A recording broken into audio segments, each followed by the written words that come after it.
Nós falamos muito nos últimos tempos de obras na cidade de São Paulo. Aliás, eu tinha dado uma informação há algum tempo aqui que o prefeito tinha reservado 19 bilhões de reais para obras em São Paulo.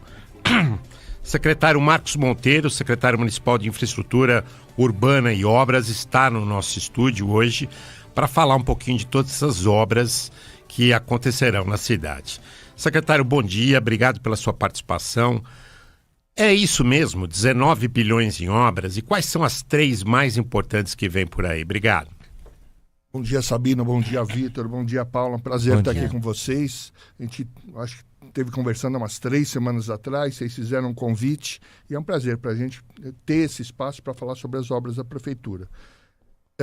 É muito dinheiro, a Prefeitura está numa situação econômica bastante favorável, né? Todas as secretarias estão com muitas ações na cidade. Hoje a gente está falando em 1.700 obras em andamento, mais de 10 mil obras já entregues pela gestão do prefeito Ricardo Nunes desde 2021 e muitas ações importantes. A gente na secretaria, evidentemente, não é responsável pelas 1.700 obras, toda secretaria tem alguma ação, né, de obras, de subprefeituras, do Verde, a Saúde, várias secretarias realizando obras na cidade, e a gente é responsável pelas obras estruturantes. Obras importantes de mobilidade, obras importantes de drenagem em áreas de risco. Então, um conjunto de obras que visa melhorar a condição das pessoas, em especial da periferia. Hoje, uma obra importante que a gente conseguiu dar andamento agora em parceria com o governo do estado, por exemplo, a requalificação, a duplicação da Boimirim. Então, uma obra que estava já há 30 anos sendo solicitada para a população.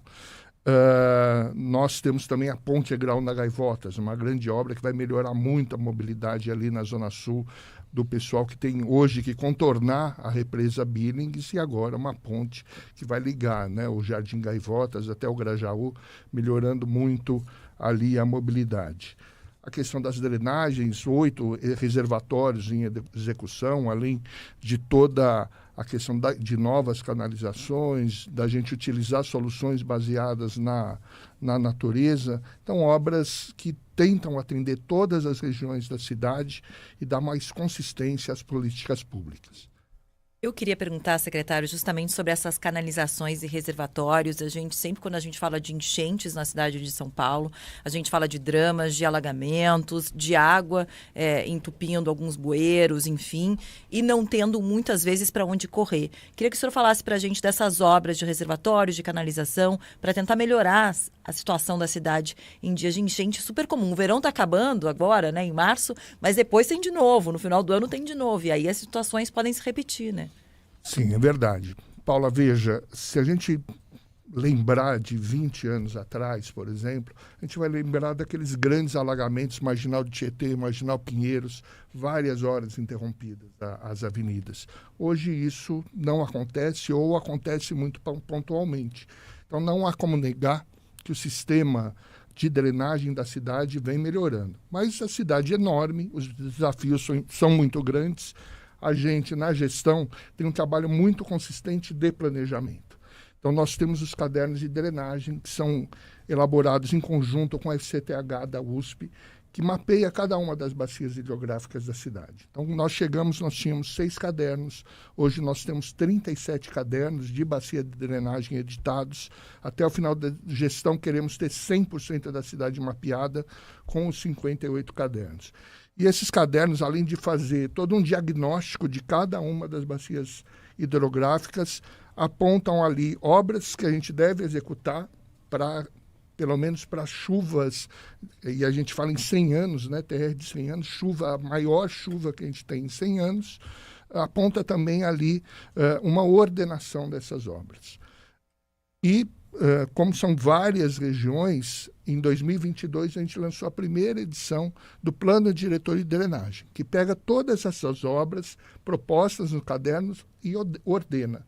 Porque esse é o outro grande desafio da cidade, em que ordem que eu vou fazer. Então ali foram elaborados alguns critérios. Então, por exemplo, número de pessoas atingidas, grau de vulnerabilidade dessas pessoas, o índice de vulnerabilidade, mas são vários critérios, o tamanho da mancha de alagamento, vários critérios que foram ponderados, priorizados.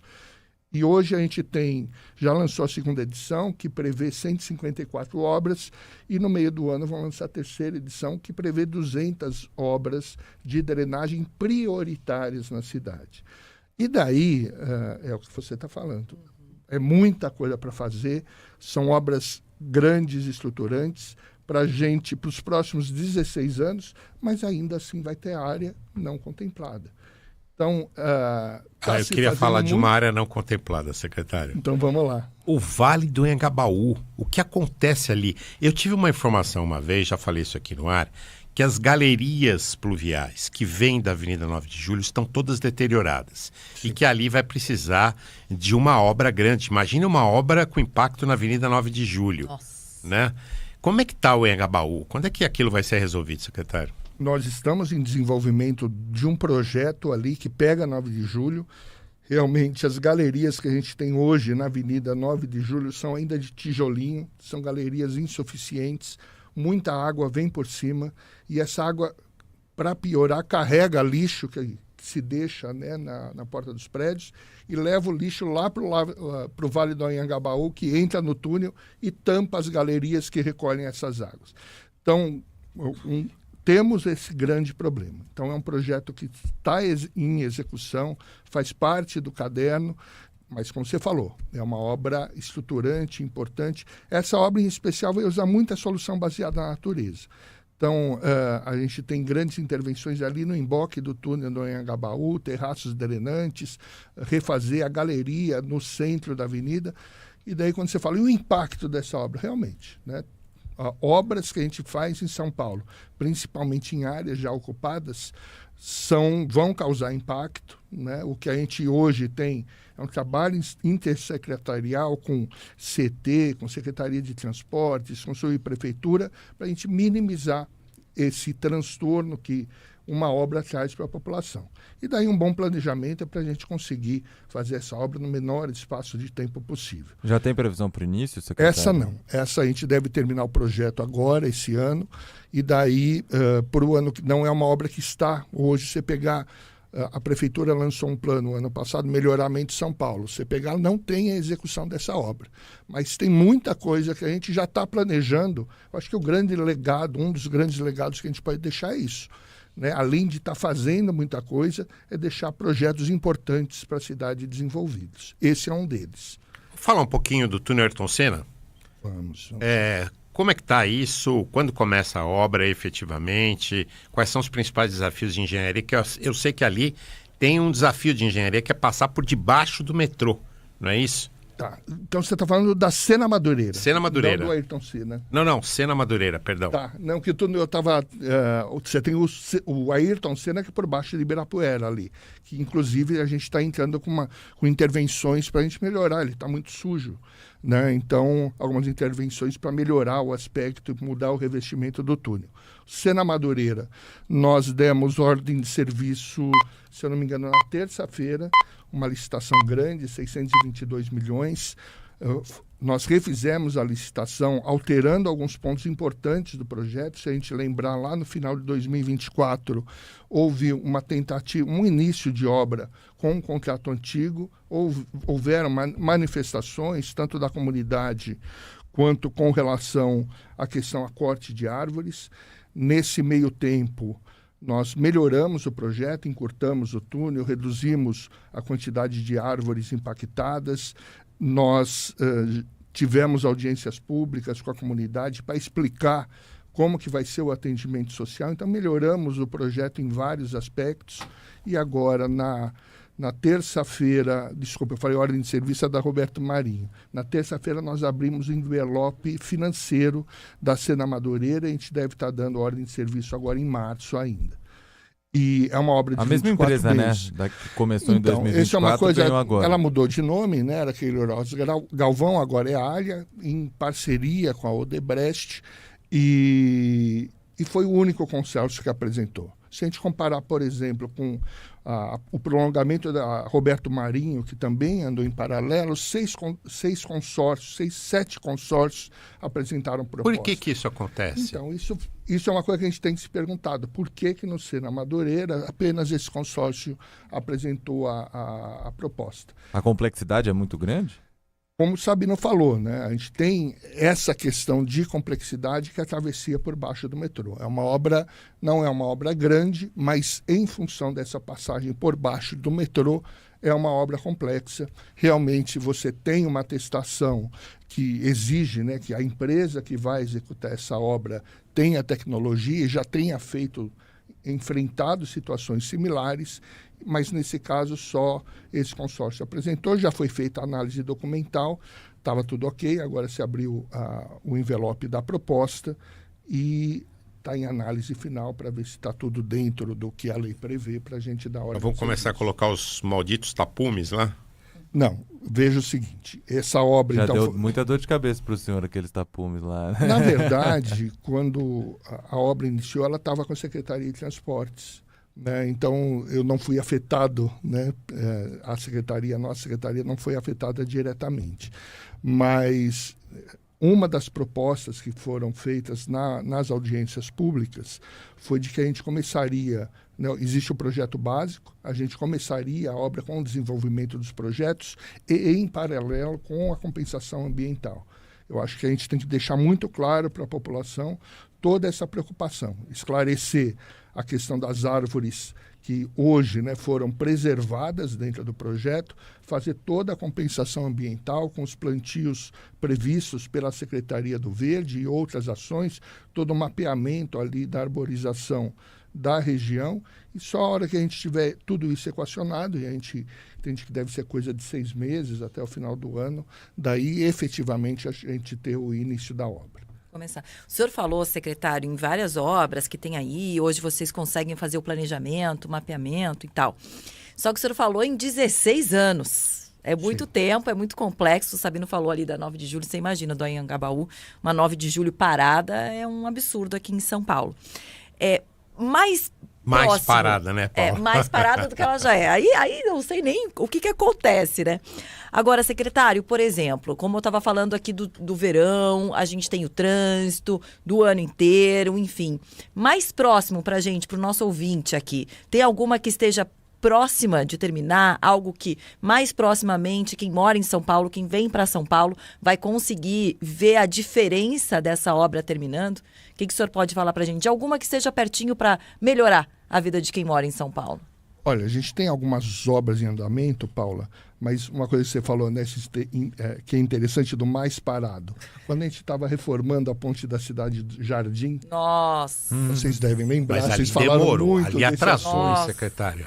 O que eu acho que vai, não vai, né? O maior não, mas sabe que não é que tem o que se reclamava muito na época era a questão, não, eu passo lá e não tem ninguém trabalhando, Isso. os ouvintes falando. É que quando você faz a capa, porque a obra começou bem antes com a reforma estrutural, que é mais por baixo. A hora que você entra na pista por cima, não tem jeito. E você faz o revestimento, você tem um tempo de cura daquele concreto. Então, realmente é um tempo, né? E a gente fala em 28 dias, mas no caso das obras públicas a gente reduz um pouco esse tempo, mas é um tempo que o concreto tem que ficar lá ganhando resistência. E foi o período mais crítico de obra, né? E tinha o trânsito, né? Daí, eu acho que semana passada eu estava passando ali tudo parado, né? Eu falei, só que agora não tem a desculpa da obra, né? mas não tem comparação. Na época da obra, nossa senhora. Pelo jeito você mora na região, né? Porque a gente vem pra vir cá, pra né? cá, né? Todo mundo passa por ali para chegar aqui, né? Mas eu acho que de obras que a gente já deu início e estão previstas, né, para ano que vem, a gente tem, por exemplo, a ponte da Piritubalapa, que era uma obra que estava parada na Justiça. A gente conseguiu retomar nessa gestão, que deve começar agora o lançamento da ponte por cima do rio, né? E com isso ela deve terminar ali no começo do ano que vem. Então é uma ligação importante para a cidade, ali na região do Shopping Tietê. Outra obra que está em andamento, essa vai um pouquinho mais, é lá o túnel da Avenida Cecília Lottenberg, da Chucre Zaidan. também está em andamento, as obras, né, já estão escavando, o pessoal via o viário, né, e só os reboques, mas na verdade nada tinha sido escavado. Então demorou um tempo, né, de projeto para conseguir caber Enel, Sabesp, Telecom dos lados do túnel, espaço muito pequeno, e agora a obra está em andamento, indo bem. Temos a Mboimirim, que começou agora, né, que a gente quer o primeiro... Mas sem fases como a Santo Amaro ou não? Sim, em fase a gente entrou no que a gente chama de trecho 1, que vai de Itapecerica até a Avenida dos Funcionários Públicos. Essa fase a gente está com foco de terminar até agosto, mas devemos fazer algumas entregas parciais até agosto, porque hoje a avenida, esse trecho não é o trecho da duplicação ainda, é um trecho de requalificação, mas ele é muito estreito. Então a gente teve efetivamente que fechar, tivemos audiência pública no último sábado, acho que a população entendeu, né, as dificuldades da obra e o que está sendo feito, e agora os trechos mais desafiadores, trecho 2 e 3, que ali a gente vai ter necessidade de alargar a via e ter desapropriações. Sempre é um ponto mais delicado de qualquer projeto, quando você mexe, né, com os imóveis que estão em torno, a necessidade de desapropriar, às vezes realocar pessoas, então é um ponto mais delicado. Qual que é o prazo de entrega para esse primeiro trecho, secretário? Esse primeiro trecho até agosto. Esse ano já. Esse ano já. 5 meses. Secretário, e o Boulevard JK vai sair? Vai sair, é um projeto que já está contratado. Conta pra gente desse projeto, por favor. Tá. É um projeto que está contratado pela SP Urbanismo, eu não tenho tanto detalhe assim, nós devemos executar essa obra. O que a gente vai ter é a principal obra estruturante ali é uma passagem inferior no cruzamento da Juscelino com a Avenida dos Bandeirantes. Né, não, do Juscelino com a Faria Lima. Desculpa, com a Faria Lima, tem razão.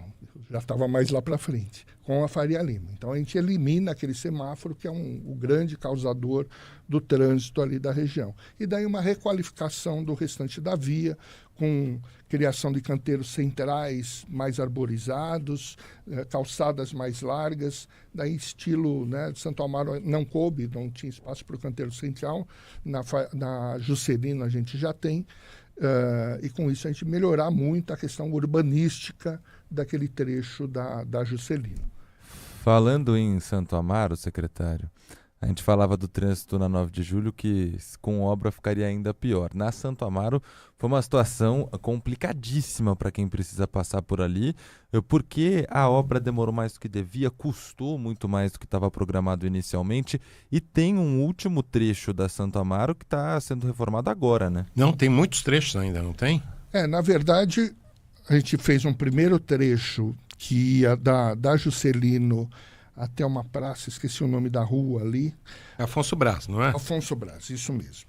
Depois, um segundo trecho da Afonso Braz até a Rua Periquito e agora o terceiro trecho da Rua Periquito até a Bandeirantes. Então, a obra foi dividida nessas fases. Essa foi uma das obras que a gente conseguiu retomar o contrato. Acho que a gente não cometeu o erro que outras gestões, às vezes, fazem de querer esquecer o passado. Eu acho que um dos méritos dessa gestão é vamos ver o que temos de bons projetos passados e vamos dar continuidade. Vários deles a gente conseguiu isso e com isso dá uma agilidade maior, apesar da pandemia. Outros a gente rescindiu os contratos, a gente entendia que era importante tomar uma decisão efetiva e várias obras reservatórias de mobilidade, a gente rescindiu o contrato e fez novas licitações. No caso da Santo Amaro, a gente conseguiu a retomada do contrato. Isso é outra coisa importante. A gente tinha que comprovar que era mais vantajoso para a prefeitura atualizar os valores do contrato ao invés de fazer uma nova licitação. Então, Vitor, um pouco da sua resposta é isso. Né? Eram contratos, às vezes, com 8 anos, 10 anos parados, que houve o reajuste. Mas nós tivemos que comprovar financeiramente de que isso ainda assim era mais vantajoso do que fazer a nova licitação. Como que a gente faz isso? Pega as tabelas lá, né, da época, traz para os valores de tabela de insumos que a gente tem hoje, aplica o mesmo desconto que tinha sido dado na época e com isso a gente tinha essa justificativa para a retomada. Então, a questão dos valores, grande parte foi isso, e teve alguma atualização de projeto, por exemplo, os enterramentos, né? O enterramento é uma discussão hoje grande na cidade, é um serviço bastante caro, essa interface de equipes, porque daí a gente está falando equipe da empreiteira, com equipe de Enel, com as telecoms tendo que levar as suas fiações para dentro dessas valas. Então, essa interferência de equipes causa muito transtorno na obra. Então, é um dos motivos que a gente teve ali na Santo Amaro com relação a atraso. Outro problema na Santo Amaro foi a logística de obra. Tanto que, num determinado momento, nós mudamos. Nós tínhamos estreitado muito a faixa de trabalho, então liberando 2 pistas e deixando uma pista de cada lado para trabalho, só que a produtividade da obra era muito baixa. E, num determinado momento, se falou, né, ou a gente vai continuar sofrendo e estendendo essa obra, ou a gente muda um pouco. E, nesse momento, a gente buscou mais uma faixa. E o risco é esse. Né? Você abre uma faixa mais para a obra, mas você tira uma faixa dos veículos que estão trafegando. E naquele momento a obra conseguiu dar agilidade, em compensação a gente teve um transtorno maior no trânsito, um trabalho grande com a CT para a gente criar as alternativas, mas eu acho que foi uma decisão acertada naquele momento, que a gente conseguiu ganhar velocidade, entregar o primeiro trecho, e quem passa por lá sabe o quanto melhorou a Santo Amaro, não só com relação ao fluxo de veículos de transporte coletivo, mas também a questão urbanística ali da avenida. E entrega quando o último trecho, secretário? Olha, eu não vou saber te dizer, eu acho que a gente não deu ordem de serviço, ou deve estar para dar, mas, se eu não me engano, são 18 meses de obra. Secretário, na linha do que o Lupato perguntou, 1.000 e tantas obras, o senhor falou aí, trânsito na cidade de São Paulo, podemos esperar aí anos de trânsito ainda mais complicados? É que isso é possível? Esse é um grande questionamento. Você sabe, Sabino, que sempre que a gente faz alguma audiência pública sobre o sistema viário da cidade de mobilidade, dos questionamentos que vem é de um determinado setor que fala das obras rodoviaristas. Isso é uma coisa que a gente tem que pensar a cidade. Eu acho que o executivo ele tem a obrigação, e é isso que o prefeito tem buscado, de ser muito objetivo. Quais são os problemas da cidade e vamos enfrentar de frente esses problemas.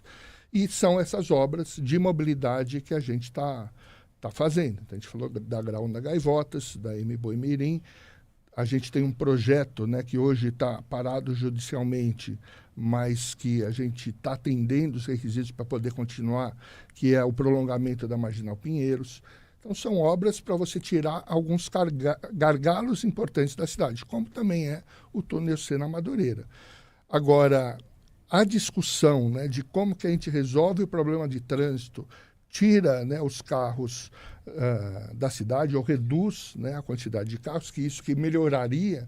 Eu acho que existe um caminho natural, quer dizer, a prefeitura atacando esses pontos, né, mais vitais, a melhoria do transporte público. Então, a gente está falando hoje de 5 requalificações que nós estamos fazendo de corredores de ônibus, já está em andamento BRT Radial Leste. Temos... Isso que eu ia perguntar, secretário, desculpa interromper, mas nós falamos de Ponte Graúna, nós falamos prolongamento da Marginal, falamos Boi-Mirim, falamos Roberto Marinho, falamos túnel Ayrton Senna, falamos Boulevard JK, tudo Zona Sul e a Zona Leste. Na Zona Leste, a gente tem uma obra importante, que também eu entendo que é outro acerto da gestão, que ali, né, pega a região da Zona Leste, que é o Marquês de São Vicente, o Boulevard da Marquês de São Vicente. Que é uma via, a gente hoje tem implantado a Marquês de São Vicente, você tem uma requalificação e a continuidade da Marquês de Zona Leste. E também a esperança é que a gente consiga justificar ou ter mais tranquilidade de tomar a decisão do Minhocão, que é outra briga grande, né? Outra discussão grande na cidade. O que a gente tem notícia que lá em 2020 foi feita uma pesquisa e era mais ou menos dividido. 1/3 deixa como está, 1/3 vira um parque, 1/3 derruba um Minhocão. E houveram algumas, agora, né, nessa gestão passada do prefeito Ricardo Nunes, algumas discussões, e que acabou convergindo de... O grande ponto é, bom, você tira o minhocão, você vai piorar muito o trânsito sem alternativa. Então, eu acho que a decisão do prefeito foi muito acertada. Então, vamos criar a alternativa, que é a Marquês de São Vicente. Vamos ver como o trânsito se comporta para a gente ter uma situação melhor de decisão com relação ao minhocão. Mas só acabando a questão dos BRTs, então, em termos de transporte público, esse tem sido o grande foco ali para a região da Zona Leste. Então, já está em andamento o BRT da Radial Leste, um primeiro trecho entre o Parque Dom Pedro II e até ali a região do Belém. Agora estamos dando a ordem de serviço que vai até o Metrô Penha, mais ou menos, um pouquinho depois do Metrô Penha. E já temos os projetos em andamento do trecho 2, que vai do Metrô Penha até o Metrô Aricanduva. Já finalizamos a licitação, isso é um financiamento do Banco Mundial do BRT Aricanduva, que ele começa ali na Radial Leste e vai até São Mateus. Em termos de mobilidade viária voltada para o transporte público, a Zona Leste realmente está muito bem contemplada através dessas ações. O problema é que aqui em São Paulo, cada vez que eu olho para o trânsito, tem mais carro, né?